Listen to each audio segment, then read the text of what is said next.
Chapitre 16. Jésus chasse les marchands du temple. Je vois Jésus qui entre avec Pierre, André, Jean et Jacques, Philippe et Barthélemy dans l'enceinte du temple. Il y a une très grande foule qui y entre et qui en sort, pèlerins qui arrivent par bandes de tous les coins de la ville. Du haut de la colline sur laquelle le temple est construit, on voit les rues de la ville étroites et sinueuses qui fourmillent de passants. Il semble qu'entre le blanc cru des maisons se soit étendu un ruban mouvant de 1000 couleurs. Oui, la cité a l'aspect d'un jouet bizarre, fait de rubans multicolores entre deux alignements de maisons blanches et qui convergent tous vers le point où resplendissent les coupoles de la maison du Seigneur. Puis, à l'intérieur, c'est une vraie foire. Plus aucun recueillement dans le lieu saint. On court, on appelle, on achète des agneaux, on crie et on maudit à cause du prix exagéré. On pousse les pauvres bêtes bêlantes dans des parcs. Ce sont de rudimentaires enclos, délimités par des cordes et des pieux, aux entrées desquels se tient le marchand ou éventuellement le propriétaire qui attend des acheteurs. Coups de bâton, bêlements, jurons, réclamations, insultes pour les valets peu pressés de rassembler et d'enclore les animaux, ou pour les acheteurs qui lésinent sur le prix ou qui s'éloignent, insultes plus fortes pour les gens prévoyants qui ont amené l'agneau de chez eux. Autour des comptoirs de change, autre vacarme. Je ne sais si c'est toujours ainsi ou à l'occasion de la Pâque. On se rend compte que le temple fonctionnait comme la bourse ou le marché noir. La valeur des monnaies n'était pas fixée. Il y avait le cours légal qui était certainement déterminé, mais les changeurs en imposaient un autre en s'appropriant un pourcentage arbitraire pour le change. Et je vous assure qu'ils s'y entendaient pour étrangler les clients. Plus un client était pauvre, plus il venait de loin, plus on le dépouillait. Les vieux plus que les jeunes, ceux qui arrivaient d'au-delà de la Palestine plus que les vieux.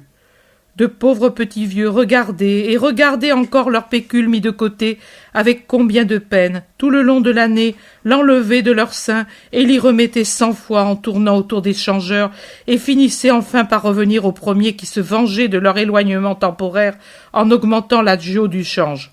Et les grosses pièces quittaient, au milieu des soupirs, les mains du propriétaire pour passer dans les griffes de l'usurier en échange de monnaie plus légère. Puis pour le choix, une nouvelle tragédie de contes et de soupirs devant les marchands d'agneaux qui, aux petits vieux, à moitié aveugles, colloquaient les agneaux les plus chétifs. Je vois revenir deux petits vieux, lui et elle, qui poussent un pauvre agnelet que les sacrificateurs ont dû trouver défectueux. Plaintes, supplications, impolitesse, grossièreté se croisent sans que le vendeur s'en émeuve. « Pour ce que vous voulez payer, Galiléens, c'est déjà trop beau ce que je vous ai donné. Allez-vous-en, ou ajoutez 5 autres deniers pour en avoir un plus beau. Au nom de Dieu, nous sommes pauvres et vieux. Veux-tu nous empêcher de faire la Pâque, la dernière peut-être? Est-ce que ce que tu nous as pris ne suffit pas pour une petite bête? Faites place, crasseux! Voici que vient à moi Joseph l'Ancien. Il m'honore de sa préférence. Dieu soit avec toi. Viens, choisis. » Il entre dans l'enclos et prend un magnifique agneau, celui qu'on appelle Joseph l'Ancien ou Joseph d'Arimathie. Il passe avec un riche habit, tout fier, sans un coup d'œil aux pauvres qui gémissent à la porte et même à l'entrée de l'enclos. Il les bouscule, pour ainsi dire, en sortant avec l'agneau gras qui bêle. Mais Jésus aussi est maintenant tout près. Lui aussi a fait son achat, et Pierre, qui probablement a payé pour lui, tire derrière lui un agneau convenable. Pierre voudrait aller tout de suite vers le lieu où l'on sacrifie, mais Jésus tourne à droite vers les deux petits vieux effarés, en larmes, indécis, que la foule bouscule et que le vendeur insulte. Jésus si grand, que la tête des deux vieux lui arrive à la hauteur du cœur, met une main sur l'épaule de la femme et demande « Pourquoi pleures-tu, femme ?» La petite vieille se retourne et voit cet homme grand et jeune, solennel, en son bel habit blanc et son manteau couleur de neige tout neuf et propre. Elle doit le prendre pour un docteur à cause de son habit et de son aspect, et stupéfaite, car les docteurs et les prêtres ne font aucun cas des gens et ne protègent pas les pauvres contre la rapacité des marchands, elle dit les raisons de leur chagrin. Jésus se retourne vers l'homme aux agneaux. « Change cet agneau assez fidèle. Il n'est pas digne de l'autel, comme il n'est pas digne que tu profites de deux pauvres vieux parce que faibles et sans défense. Et toi, qui es-tu? Injuste. Ton parler et celui de tes compagnons indiquent que tu es galiléen. Peut-il jamais y avoir un juste en Galilée? Fais ce que je te dis et sois juste, toi. Écoutez, écoutez, le Galiléen défenseur de ses pères, il veut nous faire la leçon, à nous qui sommes du temple. L'homme rit et se moque, contrefaisant l'accent galiléen, qui est plus chantant et plus doux que celui de Judée, au moins à ce qu'il me semble. Des gens font cercle, et d'autres marchands et changeurs prennent la défense de leurs complices contre Jésus. Parmi les assistants, 2 ou 3 rabbins ironiques. L'un d'eux demande « Es-tu docteur ?» sur un ton qui ferait perdre patience à Job. « Tu l'as dit. Qu'enseignes-tu » ? « Voici ce que j'enseigne. Rendre la maison de Dieu maison de prière, et non pas place d'usurier et de marchand. Voilà mon enseignement. » Jésus est terrible. Il semble l'archange mis sur le seuil du paradis perdu. Il n'a pas aux mains d'épées flamboyantes, mais ses yeux irradient la lumière et foudroient les moqueurs et les sacrilèges. À la main, il n'a rien. Seule sa sainte colère. Et avec elle, cheminant rapide et imposant au milieu des comptoirs, il éparpille les monnaies méticuleusement rangées selon leur valeur, renverse tables petites et grandes, et tout tombe avec fracas sur le sol, avec grand bruit de métaux qui rebondissent et de bois bousculé avec cris de colère, d'effarement et d'approbation. Puis il arrache des mains des gardiens de bestiaux des cordages qui attachaient bœufs, brebis et agneaux. Il en fait un martinet très dur dont les nœuds coulants assemblent les lanières. Il se lève, le fait tournoyer et l'abaisse sans pitié. Oui, je vous l'assure, sans pitié. La grêle imprévue s'abat sur les têtes et les échines. Les fidèles s'esquivent, admirant la scène.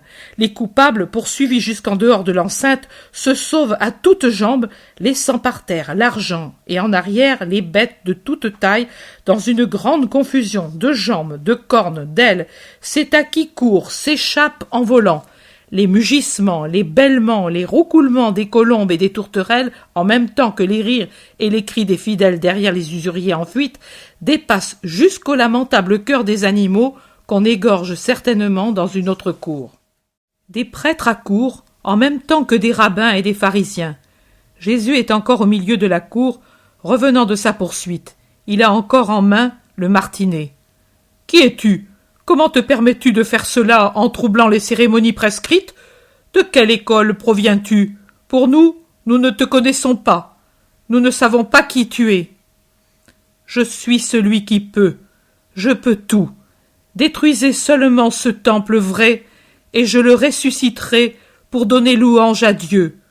Je ne trouble pas, moi, la sainteté de la maison de Dieu, ni les cérémonies, mais c'est vous qui la troublez en permettant que dans sa demeure s'installent les usuriers et les mercantis. Mon école, c'est l'école de Dieu, la même école qui fut celle de tout Israël, par la bouche de l'Éternel, qui parlait à Moïse. Vous ne me connaissez pas ? Vous me connaîtrez. Vous ne savez pas d'où je viens ? Vous le saurez. Et se tournant vers le peuple, sans plus s'occuper des prêtres, dominant l'entourage par sa taille, revêtu de son habit blanc, le manteau ouvert et flottant en arrière des épaules, les bras étendus comme un orateur au moment le plus pathétique de son discours, il dit « Écoutez, vous d'Israël, dans le Deutéronome il est dit « Tu établiras des juges et des magistrats à toutes les portes, et ils jugeront le peuple avec justice, sans partialité à l'égard de personne. Tu n'auras pas d'égard particulier pour quiconque. Tu n'accepteras pas de cadeaux, car les cadeaux aveuglent les sages et troublent les paroles des justes. Tu suivras avec justice le juste sentier pour vivre et posséder la terre que le Seigneur ton Dieu t'aura donnée.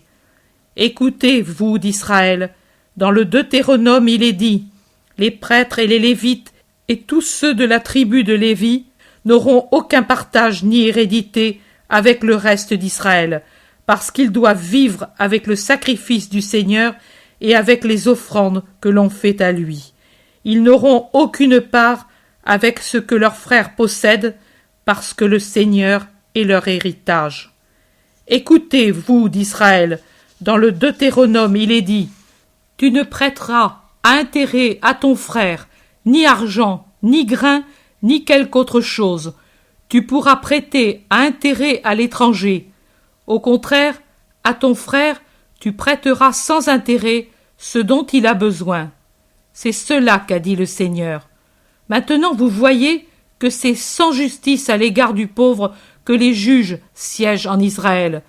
Ce n'est pas en faveur du juste, mais de celui qui est fort que l'on penche. Être pauvre, être peuple, cela veut dire subir l'oppression. Comment le peuple peut-il dire « celui qui nous juge est juste » s'il voit que seuls les puissants sont respectés et écoutés, tandis que le pauvre ne trouve personne qui veuille l'entendre? Comment le peuple peut-il respecter le Seigneur s'il voit que ne le respectent pas ceux qui en ont plus que d'autres le devoir? Est-ce respecter le Seigneur que de violer ses commandements? Et pourquoi, alors, en Israël, ont-ils des propriétés et reçoivent-ils des cadeaux des publicains et des pécheurs qui agissent ainsi pour avoir la bienveillance des prêtres, et ceux-ci l'acceptent pour avoir un coffret bien garni? C'est Dieu qui est l'héritage de ces prêtres. Pour eux, lui, le Père d'Israël, est plus Père qu'aucun autre Père ne l'a jamais été, et il pourvoit à leur nourriture comme il est juste. Mais pas plus qu'il ne soit juste. Il n'a promis aux serviteurs de son sanctuaire ni richesse ni propriété. Pendant l'éternité, ils auront le ciel pour récompenser leur justice, comme l'ont Moïse et Élie, et Jacob et Abraham. Mais sur cette terre, ils ne doivent avoir qu'un vêtement de lin et un diadème d'or incorruptible. Pureté et charité.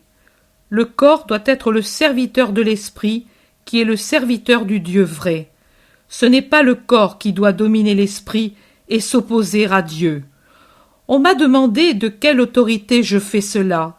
Et eux, de quelle autorité profanent-ils le commandement de Dieu et permettent-ils à l'ombre des murs sacrés l'usure au détriment des frères d'Israël venus pour obéir au commandement de Dieu? On m'a demandé de quelle école je viens et j'ai répondu: de l'école de Dieu. Oui, Israël, je viens te ramener à cette école sainte et immuable. Qui veut connaître la lumière, la vérité, la vie, qui veut entendre la voix de Dieu parlant à son peuple, qu'il vienne à moi. Vous avez suivi Moïse à travers les déserts, ô vous d'Israël. Suivez-moi, que je vous conduise à travers un désert bien plus triste, vers la terre bienheureuse. À travers la mer qui s'ouvre, au commandement de Dieu, c'est vers elle que je vous entraîne. En levant mon signe, je vous guéris de tout mal. L'heure de la grâce est venue. Ils l'ont attendue, les patriarches, et ils sont morts en l'attendant. Ils l'ont prédite, les prophètes, et ils sont morts avec cette espérance. Ils l'ont rêvé, les justes, et ils sont morts réconfortés par ce rêve.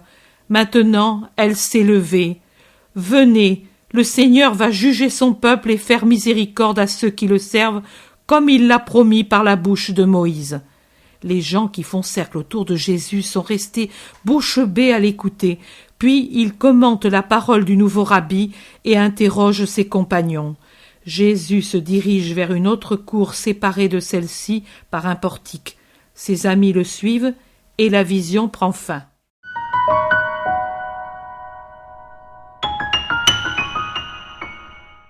L'intérêt pour les écrits de Maria Valtorta ne cesse de grandir. Et les fruits récoltés, vocation, conversion, sont immenses. Visionnaire de la vie du Christ, de la conception de Marie jusqu'au début de l'Église, sa description des personnages, de leur psychologie, la précision des lieux où ils évoluent, des coutumes et mœurs de l'époque, est proprement sidérante et à ce jour inégalée.